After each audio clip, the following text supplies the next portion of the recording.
સ્વામિનારાયણ.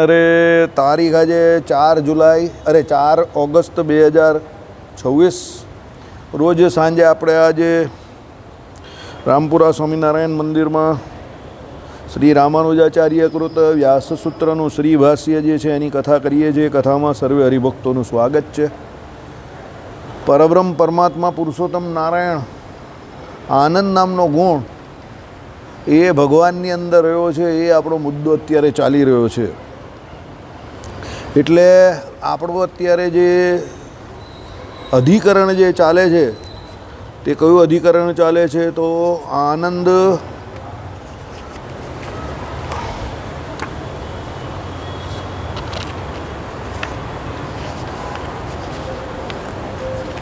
શું અધિકરણ છે? ઈક્ષય અધિકરણ પૂરું. આનંદમય અધિકરણમ એટલે ભગવાન આનંદમય છે એ આપણું અધિકરણ ચાલે છે. અધિકરણ એટલે પ્રકરણ, ચેપ્ટર આપણે જે અંગ્રેજીમાં કહીએ ને તે. હવે એમાં આપણે અત્યારે પૂર્વ પક્ષ અદ્વૈતીઓનો ચાલે છે. અદ્વૈતીઓનું જ્ઞાન આત્મા સુધી પહોંચેલું છે. એ લોકો આત્માને જ પરબ્રહ્મ માને છે. એટલે એ લોકોનું એવું કહેવું છે કે ભાઈ આત્મા જે છે એ જ પરબ્રહ્મ છે અને એ જ આનંદમય છે. બરાબર? એ અદ્વૈતીઓ એવું માને છે. બરાબર? એટલે એ લોકોએ ગઈકાલે આપણે જોયું એ પ્રમાણે કે ભાઈ અન્નમય બ્રહ્મ, એના પછી પ્રાણમય બ્રહ્મ, એના પછી મનોમય બ્રહ્મ, એના પછી વિજ્ઞાનમય બ્રહ્મ અને છેલ્લે આનંદમય બ્રહ્મ. એ બધા બ્રહ્મમાં એ લોકોએ આત્માને જ કહ્યો. હવે એ કહેવાનો મતલબ એ લોકોનો શું છે તે સમજો. અન્નમય એટલે અન્ન દ્વારા શરીર ચાલે એટલે અન્નમય બ્રહ્મ તરીકે આત્માને કહ્યો કે ભાઈ આત્મા તરીકે ત્યાં અન્ન કામ કરે છે. કેમ કે અન્ન શરીરમાં જાય તો આ આત્મા અંદર રહી શકે છે. બાકી અન્ન સમા પ્રાણ આપણે કળિયુગમાં કહ્યા છે. અન્ન ચાલ્યું જાય, પેલો અન્ન છોડી દે. આપણે ત્યાં ભાગવતજીમાં પણ કહ્યું છે અનાજ છોડે એટલે 1 મહિનો અને પાણી છોડે એટલે 15 દિવસ. માણસ મરવાનો હોય ને એની આ નિશાની છે. પાણી છોડે એટલે 15 દિવસમાં જવાનો. પેલા આમ પાણી પીવડાવીને જાય નહીં ને અંદર, તમે જોજો. એટલે સમજવાનું મેક્સિમમ આના હવે 15 દિવસ બચેલા છે. અને અનાજ ખાવાની એની રુચિ ચાલી જાય, આખી જિંદગી બહુ પ્રસાદ બસાદ ખાધો હોય, પછી છેલ્લે ના પાડે ને. અમારા દાદાનું પ્રત્યક્ષ ઉદાહરણ અમે જોયું છે. અમારા દાદાને મંદિરના પ્રસાદનો બહુ શોખ હતો. પ્રસાદ બહુ કરાવે પણ બહુ, અને પ્રસાદ બહુ ઘરમાં પણ બહુ આવે. ને અમે લોકો પ્રસાદની અમારતા બહુ રેલમ છે પહેલેથી. પ્રસાદો ખાઈને જ મોટા થયા સ્વામિનારાયણના. હવે સમજો, પણ છેલ્લો મહિનો એમનો બાકી હતો, પછી પ્રસાદ આપે તો પણ ના પાડી દેતા હતા. અને એ રીતે જ પછી એ મહિનામાં જ ધામમાં ગયા. એટલે કહેવાનો મતલબ શું છે? ભાગવતજીમાં જે મૃત વ્યક્તિ એટલે શરીર છોડવાના લક્ષણો કયા છે તેમાં આ પ્રમાણે વર્ણન છે. એટલે અન્નમય બ્રહ્મ તરીકે એ પ્રમાણે અદ્વૈતીઓએ આત્માને કહ્યો છે. આ અદ્વૈતીઓનું સમજણ છે, આપણી નથી.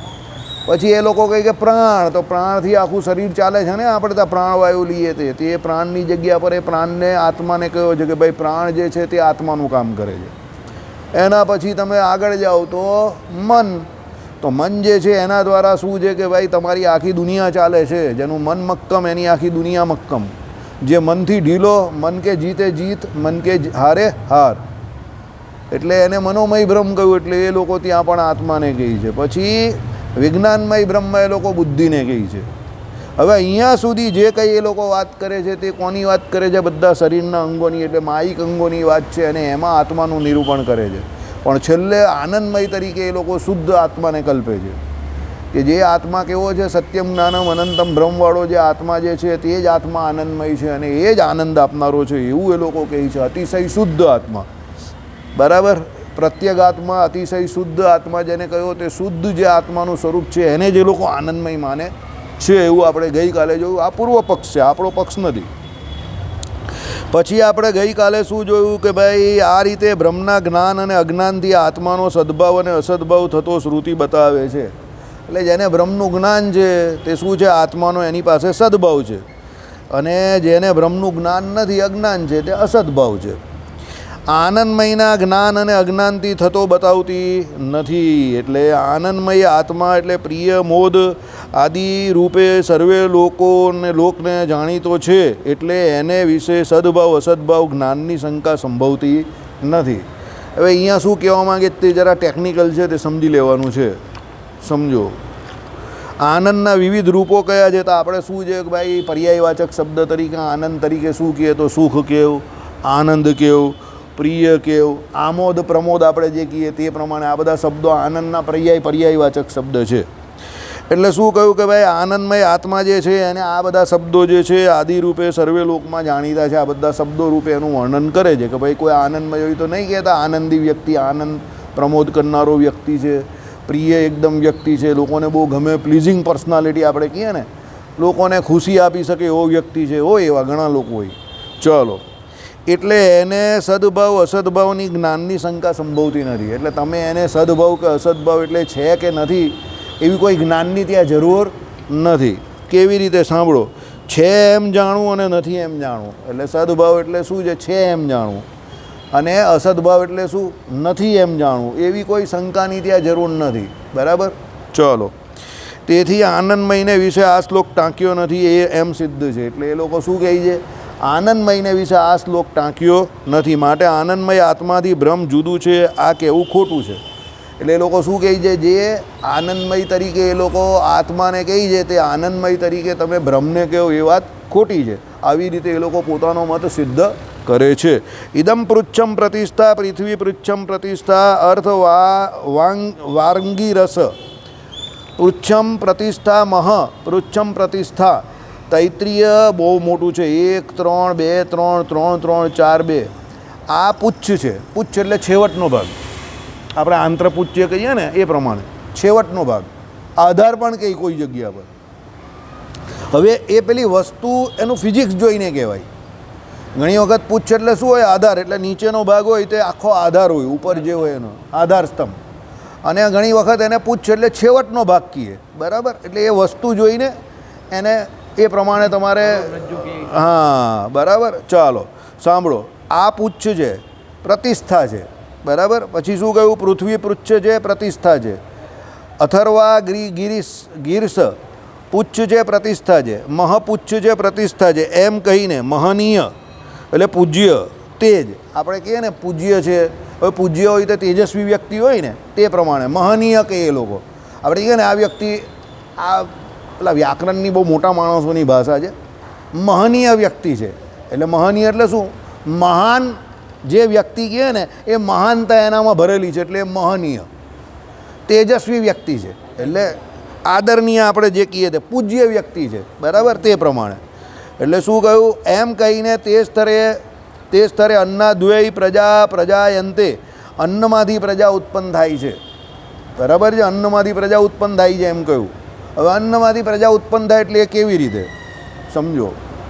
તો પુરુષ જે અન્ન ગ્રહણ કરે છે એ અન્નમાંથી એનું લોહી બને, અને એ લોહીમાંથી એનું છેલ્લું અંતિમ તત્વ જે 7 ધાતુમાં આવેલી સૌથી શ્રેષ્ઠમાં શ્રેષ્ઠ અને જેને આપણે ઓજસ કહીએ, પુરુષનું ઓજસ, એ જે પુરુષનું ઓજસ જે છે, જેને પુરુષની શક્તિ કહીએ આપણે, એ અન્ન દ્વારા બને છે.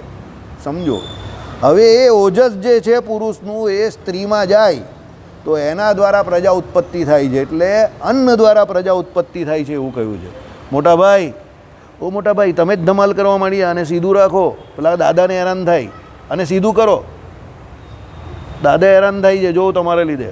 બરાબર? હવે શાંતિથી બેસી જાઓ. અહીંયા વખાણેલી ખીચડી દાળ પણ નહીં લાગવી જોઈએ. ચાલો, એટલે શું કહ્યું? અન્નમાંથી શું પ્રજા ઉત્પન્ન આવી રીતે થાય. તમે કહું કે યાર અન્નમાંથી પ્રજા કેવી રીતે ઉત્પન્ન થાય? આ રીતે થાય. ઘણી જગ્યા પર તો પાણીથી પ્રજા ઉત્પન્ન થાય એવું લખેલું છે. તમે કહો પાણીથી કેવી રીતે થાય? ઉપરથી વરસાદ પડે એટલે નદી એટલે જમીનમાં જે બીજ હોય તે બીજ ઉગે, એ બીજ પછી અનાજ રૂપે થાય, પછી એ અનાજને પેલો પુરુષ ગ્રહણ કરે, એ પુરુષમાં એનું બ્લડ બને, એ બ્લડનું અંતિમ ભાગ એટલે પછી એ એનું ઓજસ કે શક્તિ રૂપે હોય, પછી એ માતામાં જાય, અને પછી માતા દ્વારા શું થાય? સંતાન ઉત્પત્તિ થાય. એટલે પાણીમાંથી ઉત્પત્તિ થાય એવું કહ્યું. બરાબર? પછી ઘણી જગ્યા પર પાણી દ્વારા મનુષ્ય ઉત્પન્ન થાય એવું કહ્યું. તો એ પાણીને પેલું જળના બિંદુ દ્વારા, શ્રીજી મહારાજે કહ્યું ને કે જળના બિંદુ દ્વારા એમ કે પ્રજા ઉત્પત્તિ થાય, તો એ પુરુષના જળનું બિંદુ એવી રીતે લેવું. એટલે વ્યાકરણ જે છે એને વૈયાકરણ કહેવાય છે. આ લોકો વૈયાકરણ કહેવાય. વૈયાકરણ એનો ઓરિજિનલ શબ્દ વ્યાકરણ નથી, વૈયાકરણ બોલે. જે ભણેલા લોકો હોય ને એ લોકોની સભામાં એ લોકો વૈયાકરણ કહે. તો તો એ વૈયાકરણમાં શું છે, જ્યાં જ્યાં એવું કહે કે ભાઈ એક શબ્દ હોય એ શબ્દને જે ઘટ્ટો અર્થ હોય તે સંજોગો જોઈને એને અનુલક્ષીને એનું અર્થઘટન કરવું. સમજો? એટલે સંસ્કૃતમાં ઘણા બધા શબ્દોના ઘણા બધા અર્થ એવી રીતે થાય છે. ગુજરાતીને સંસ્કૃતમાં કેટલા લોચા છે. સંસ્કૃતમાં પાણી એટલે હાથ થાય ને આપણામાં પાણી એટલે શું થાય? પીવાનું પાણી થાય. બરાબર? એટલે આવી બધી હોય અલગ અલગ. ચાલો, અંગ્રેજીમાં તો બહુ લોચા છે એટલે તો તમે મને પૂછતા જ નહીં. બરાબર? કેઈ વાય કી થાય એટલે આપણે તો કે જ બોલાય. બરાબર? ટીઓ ટુ થાય, ડીઓ ડુ થાય, તો જીઓ શું થવું જોઈએ? પછી ગો થાય. જો પેલો બોલ્યો ને કોઈને કોઈ બોલે છે તો મને ખબર જ હોય. ચાલો, એટલે હું બોલવાની મને જરૂરત નહીં પડે. ચાલો, ઇત્યાદિ શ્લોકો ટાંક્યા છે. એ શ્લોકો જેમ ફક્ત પૂછનું પ્રતિપાદન કરતા નથી પણ અન્નમયાદિ પુરુષનું પ્રતિપાદન કરે છે. બરાબર? એટલે શું છે, તેમ અત્રે પણ અસન્નેવ એ શ્લોક આનંદમયનું પ્રતિપાદન કરે છે. આનંદમયથી ભિન્ન પૂછનું પ્રતિપાદન કરતો નથી. એટલે કહેવાનો મતલબ ભાઈ છેવટની જે પૂછ એનું પ્રતિપાદન નહીં કરતા પણ પેલું આનંદમય જે મુખ્ય તત્વ છે એની જ વાત કરે છે, એવું કહે છે. આનંદમય આત્મા એ જ બ્રહ્મ છે. આ લોકો ગમે તે હિસાબે એક જ વસ્તુ સાબિત કરશે. આનંદમય જે છે તે જ આત્મા છે. સત્યમ જ્ઞાનમ અનંતમ બ્રહ્મ, એમાં જે બ્રહ્મ કહ્યું એને આત્મા તરીકે એનું નિરૂપણ કરેલું છે અને એ શ્રુતિ એમ જ કહે છે કે જે આનંદમય છે તે બ્રહ્મ છે. પણ હવે એ આનંદમય થાય ક્યારે કે જ્યારે એ બદ્ધ અવસ્થામાં છે ત્યારે તો એના ગુણ એને પ્રાપ્ત નથી. એટલે જ્યારે એની જ્ઞાનની ઉત્કૃષ્ટ અવસ્થામાં આત્મા આવે એટલે એ પોતે પોતાને બ્રહ્મ માને અને એ બ્રહ્મવાળી સ્થિતિ એની જ્યારે થાય ત્યારે એ પોતે કેવો થઈ જાય? સત્યમ જ્ઞાનમ અનંતમ બ્રહ્મ. એટલે એ એની મોક્ષ અવસ્થામાં, જ્ઞાનથી મોક્ષ કયો છે ને અદ્વૈતી હોય, એટલે એ એની મોક્ષ અવસ્થામાં કેવો થઈ જાય? બ્રહ્મ થઈ જાય. એટલે એ પોતે જ આનંદમય થઈ જાય. આવું કોણ માને છે? અદ્વૈતીઓ માને છે. ચાલો, તથાપિ પ્રિય મોદાદી રૂપે જેનું રૂપક કરેલું છે એવા અપરિચ્છિન્ન આનંદમય આત્મા વિશે સદભાવ અસદભાવની જ્ઞાનની શંકા તો સંભવે જ છે. આનંદમય આત્મા તો સર્વને જાણીતો છે એટલે એના હોવા ન હોવા પણ એ વિશે જ્ઞાન અજ્ઞાનની શંકા સંભવે જ નહીં. માટે અસન્નૈવ એ શ્લોક આનંદમય આત્માને ન લાગુ પડે એમ વાંધો હતો. એનો ઉત્તર આપે છે કે યદ્યપિ આનંદમય આત્મા સર્વને જાણીતો છે તથાપિ અપરિચ્છિન્ન આનંદમય આત્મા જે બ્રહ્મ તરીકે તે સર્વને જાણીતો નથી. માટે પૂર્વોક્ત શ્લોક આનંદમય આત્માને અર્થાત બ્રહ્મને લાગુ પાડવામાં બાદ નથી. એટલે અહીંયા એ લોકોએ પાછું નિરૂપણ બહુ લાંબુ કરેલું છે. એક એક કરીને આપણે એને સમજીએ. શું કહે તે સાંભળો. આનંદમય આત્મા તો સર્વને જાણીતો છે. ભાઈ આત્મા આનંદમય છે તો બધા જાણે છે. એટલે એના હોવા ન હોવા વિશે જ્ઞાન અજ્ઞાનની કોઈ શંકા સંભવતી નથી. એટલે એ છે કે નહીં એના વિશે કોઈને શંકા નથી કે આત્મા છે કે નહીં. સમજો, આત્મા છે જ, કારણ કે એ આનંદમય છે અને એ છે જ. એના હોવા ન હોવા વચ્ચે કોઈ શંકા નથી. માટે અસન્નેવ એ શ્લોક આનંદમય આત્માને ન લાગુ પડે એમાં વાંધો હતો. બરાબર? એનો ઉત્તર આપે છે કે હવે એને લોકો ઉત્તર આપે શું? યદ્યપિ આનંદમય આત્મા સર્વને જાણીતો છે. ભાઈ આનંદમય આત્મા બધાને જાણીતો છે, એના હોવા ન હોવા પર કોઈ શંકા નથી. તથાપિ અપરિચ્છિન્ન, સમજો, અપરિચ્છિન્ન એટલે શું છે? અમર્યાદિત. એટલે જે મર્યાદિત નથી તેવો આનંદમય આત્મા જે બ્રહ્મ તે સર્વને જાણીતો નથી. સમજો, આત્મા આનંદમય છે તે તો બધા જાણે છે પણ એ બ્રહ્મ એટલે પોતે પોતાની બ્રહ્મ સ્થિતિને જ્ઞાનમય રૂપ સ્થિતિને પામે છે અને પોતે સત્યમ જ્ઞાનમ અનંતમ બ્રહ્મ એ રૂપે પોતે પોતાની જ્ઞાન અવસ્થામાં જીવે છે. એટલે એ જ્ઞાન અવસ્થામાં આવે છે એવું જે કે એ વાત બહુ જાણીતી નથી. સમજ પડે છે? એ આપણે બી કાં જાણતા હતા? આ વાંચ્યા પહેલાં તમને ને મને થોડી ખબર હતી કે સત્યમ જ્ઞાનમ અનંતમ બ્રહ્મ, એમાં બ્રહ્મ તરીકે એ લોકો આત્માનું જે સ્થાપન કરે છે તે બ્રહ્મ તરીકે આત્માને કયો છે એવું આપણે પણ કાં ખબર હતી? આત્મા આનંદમય છે તે તો આપણે આ ચાલતું નહીં હતું ત્યારે પણ ખબર હતી. સાચી વાત છે કે નહીં? આમાં કંઈ ખોટી વાત થોડી છે. એને વાક્યમાં રજૂ કરી એટલે તમે બધા એમ કે આ શું કહી છે? અરે ભાઈ, જે છે તે જ લખેલું છે, જે પ્રેક્ટિકલ છે તે જ લખેલું છે. આત્માને આનંદમય તો આપણે બધા માનતા જ છે પણ એ આત્મા બ્રહ્મ છે એવું જે નિરૂપણ આ લોકોએ કર્યું એ આપણે કાં જાણતા હતા? એ અહીંયા કહે છે. બરાબર? કંઈ નવું નથી. શાંતિથી સાંભળો. તથાપિ અપરિચ્છિન્ન આનંદમય આત્મા જે બ્રહ્મ તે સર્વને જાણીતો નથી. એટલે એને કોઈ જાણતું નથી. માટે પૂર્વોક્ત શ્લોક આનંદમય આત્માને અર્થાત બ્રહ્મને લાગુ પાડવામાં બાદ નથી. એટલે એ લોકો શું કહે છે કે એ નથી જાણીતો એટલે આ શ્લોક જે છે તે આત્માને અને બ્રહ્મને જ લાગુ પાડવામાં કોઈ બાદ નથી. આવું અદ્વૈતીઓ પોતાનો પૂર્વ પક્ષ રજૂ કરતા આ પ્રમાણે દલીલ રજૂ કરે છે. ચાલો, કારણ કે પુચ્છરૂપ બ્રહ્મ પણ અપરિચ્છિન્ન આનંદમય તરીકે સર્વને જાણીતું નથી. ભાઈ પુચ્છરૂપ એટલે છેવટનું તમે જે બ્રહ્મ કેવું છો, છેવટનું એટલે અહીંયા કયું અન્નમયથી શરૂ થાય તે, કા પેલું છેવટનું એટલે પેલું આનંદમય છેલ્લું સૌથી.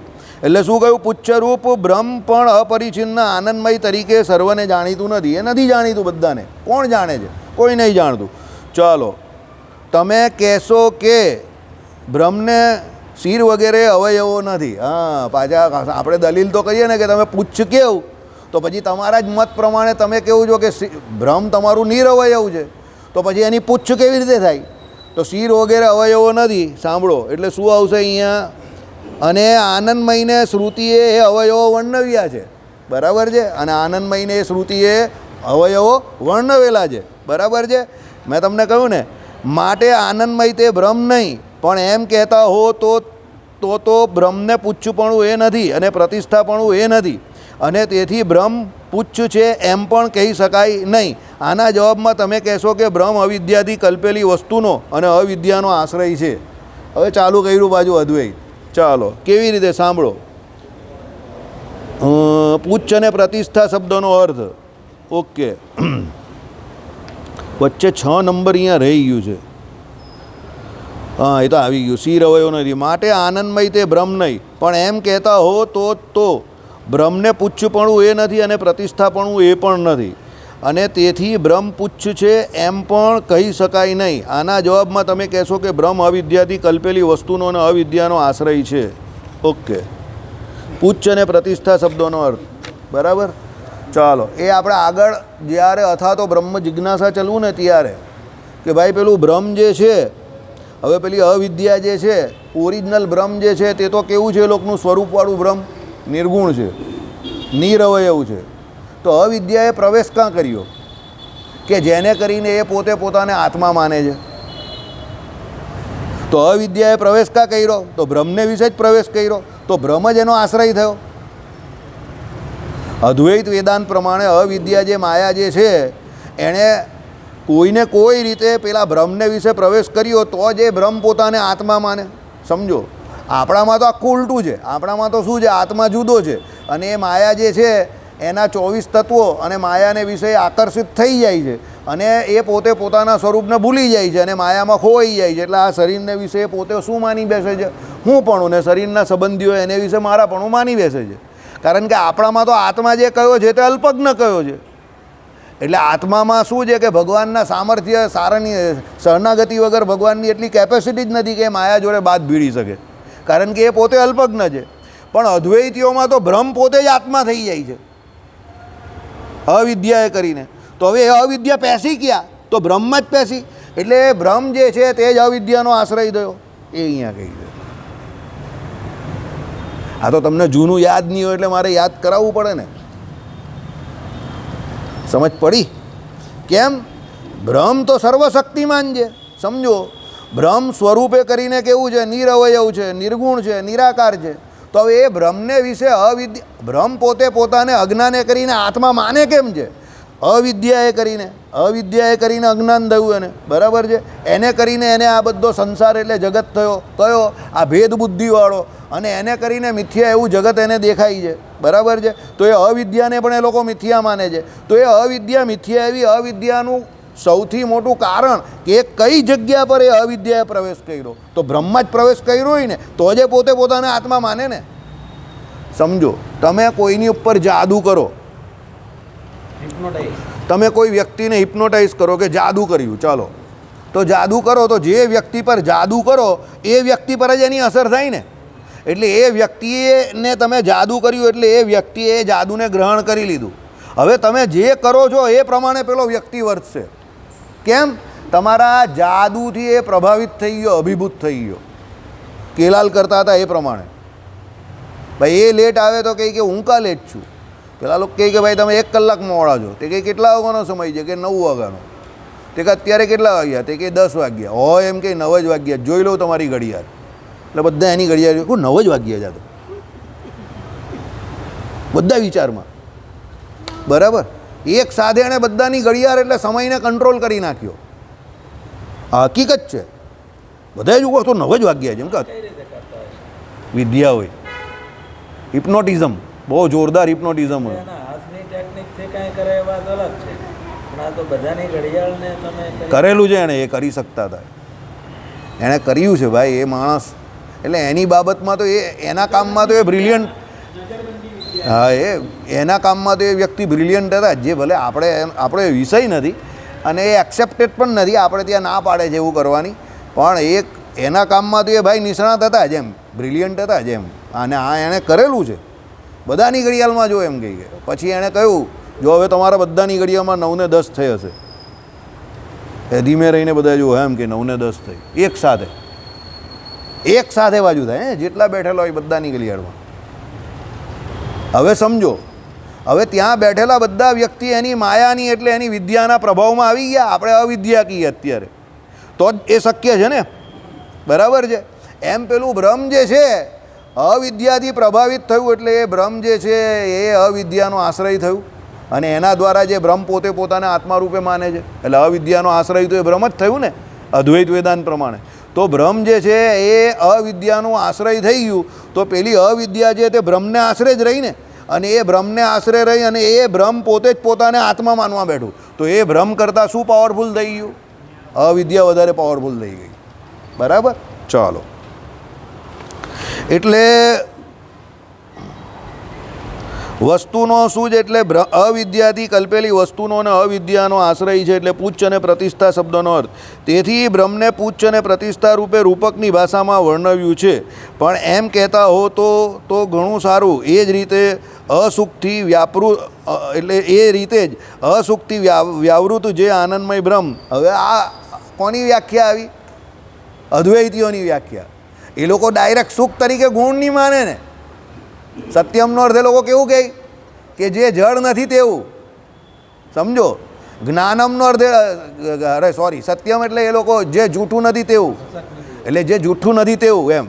પછી જ્ઞાનમનો અર્થ જે જળ નથી તેવું, બરાબર, એ લોકો એવો અર્થ કરે ને. એટલે અહીંયા શું છે સાંભળો કે ભાઈ એ જ રીતે અસુખથી વ્યાવૃત એટલે અસુખથી જુદું.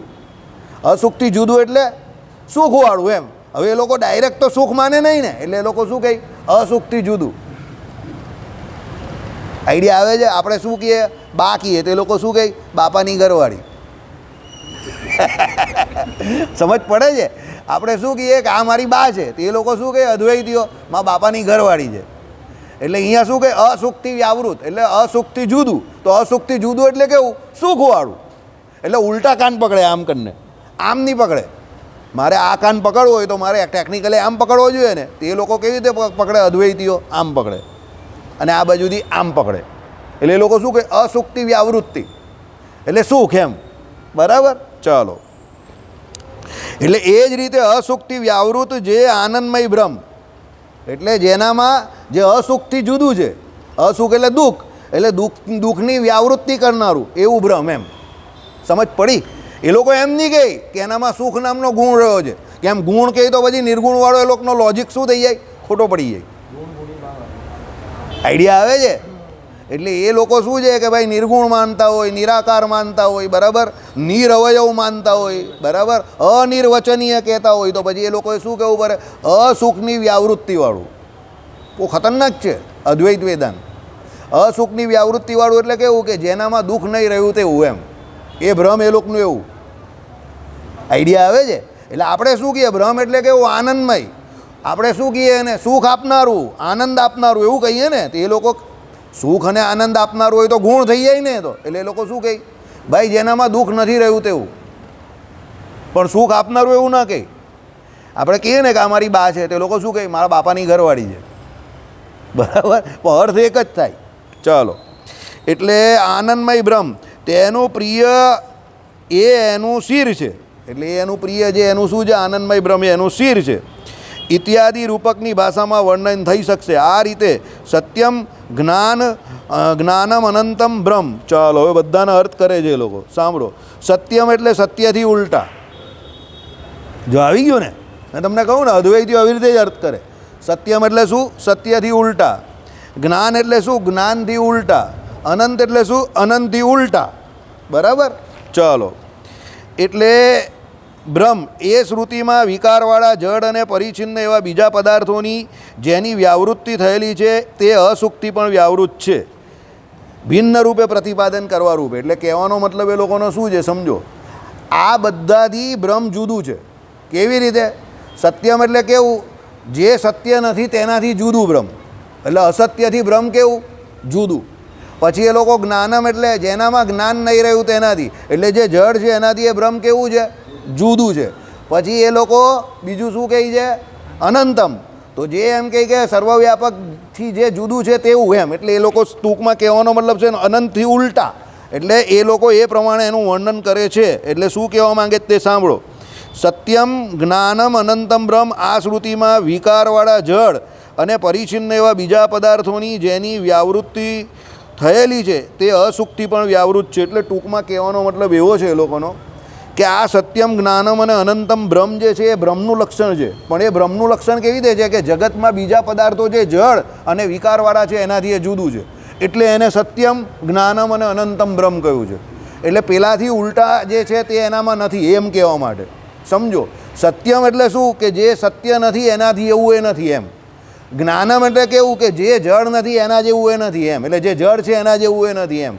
અનંતમ એટલે શું, જે સર્વવ્યાપક નથી એના જેવું નથી, એટલે એ સર્વવ્યાપક છે એમ. એટલે એ લોકો ઉલટી રીતે એનો અર્થ કરે છે બધાનો. એટલે એ પ્રમાણે લોકો સુખનો અર્થ પણ કેવો કરે છે, અસુખની વ્યાવૃત્તિ માટે. આઈડિયા આવે છે? એટલે અસુખ જેનામાં દુઃખ નથી એવું, એટલે બ્રહ્મ કેવું તો જેનામાં દુઃખ નથી તેવું. બ્રહ્મ કેવું તો આ જળ એવા પદાર્થોથી જુદું, બરાબર. બ્રહ્મ કેવું તો જૂઠા પદાર્થોથી જુદું. બ્રહ્મ કેવું તો જે સર્વવ્યાપક નથી એનાથી જુદું. આવું કહે છે કોણ? અદ્વૈતીઓ. ત્યારે આપણે સીધું કહી દઈએ સત્યમ જ્ઞાનમ અનંતમ બ્રહ્મ. સત્યમ એટલે ત્રિકાળવાદિત તત્વ, જ્ઞાનમ એટલે સર્વજ્ઞ, અને અનંતમ એટલે શું છે ભાઈ સર્વવ્યાપક વિભુ છે. કોણ છે? એ બ્રહ્મ છે. અનંત કલ્યાણકારી ગુણોવાળું છે, સ્વરૂપમાં રૂપમાં ગુણોમાં બધી રીતે બ્રહ્મ કેવું છે અનવધિકાતિશય અનંત કલ્યાણકારી ગુણ એ બ્રહ્મને વિશે સદાકાળ રહેલા છે. આપણે આવું માનીએ, પણ એ લોકો ઉલટું પકડાવે આમ કરીને કે ભાઈ જળ પદાર્થો જે છે એનાથી જુદું, અસત પદાર્થો છે એનાથી જુદું, અને સર્વવ્યાપક પદાર્થો જે નથી એનાથી જુદું. એવું કેવું છે? એ બ્રહ્મ છે. આ કોની વ્યાખ્યા છે? અદ્વૈતીઓની વ્યાખ્યા છે, બરાબર. એટલે તમે અહીંયા એલર્ટ થવા આવો છો, તમે આખો દિવસ થાકીને આવી આવો તમને એમ કે અહીંયા પેલી પુરાણની વાર્તા સંભળાવશે અને સૂઈ જવાનું, પણ અહીંયા સૂવાનું તો તમને મળશે નહીં. પેલો દંડાવાળો રાત્રે આવીને શું કહે? જાગતે રહો, બરાબર. ચાલો, એમ આનંદમય શબ્દથી ઉપદેશ આવી છે. એટલે આનંદમયનો અર્થ આ લોકોએ શું કર્યો અદ્વૈતીઓએ, જે અસુખથી જુદું છે. આપણી જેમ અર્થ નહીં કરતા કે આનંદમય એટલે આનંદ આપનારું, અસુખથી જુદું એટલે આનંદમય, બરાબર. ચાલો, અને તેથી અખંડ એકરસ આનંદરૂપ બ્રહ્મ આનંદમય અને મયટ એટલે મય એટલે પ્રત્યય, એટલે પ્રાણમય શબ્દના મયટ એટલે મય પ્રત્યયની માફક સ્વાર્થિક મૂળ અર્થમાં જ સમજવું. એટલે જેમ પેલો આગળ આવી ગયું ને, અન્નમય બ્રહ્મ, પ્રાણમય બ્રહ્મ, મનોમય બ્રહ્મ, પછી વિજ્ઞાનમય બ્રહ્મ અને આનંદમય બ્રહ્મ. તો મય એટલે મયત, તો આનંદમયનો અર્થ જેવી રીતે કર્યો તો કેવી રીતે પેલા પ્રાણમય બ્રહ્મની જેમ જ લેવાનો. બધામાં મયત શબ્દનો અર્થ આ પ્રમાણે જ લેવાનો. કેવી રીતે? કે આનંદમય એટલે અસુખથી જે જુદું છે તેવું. એ રીતે પેલા બધામાં પણ એવું જ સેટ કરવાનું. આ કોની વ્યાખ્યા છે? અદ્વૈતીઓની. ચાલો, એટલે આનંદમયનો અર્થ આનંદથી ભરેલો નહીં. જો આવી ગયું ને, શું? આનંદમયનો અર્થ આનંદથી ભરેલો નહીં, પણ આનંદ પોતે જ.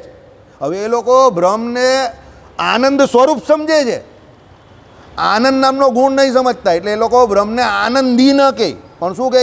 આનંદે જ બ્રહ્મ. એ લોકો આનંદને કર્તા તરીકે બ્રહ્મને માને કે બ્રહ્મ એટલે આનંદ, આનંદ એટલે બ્રહ્મ. સમજો.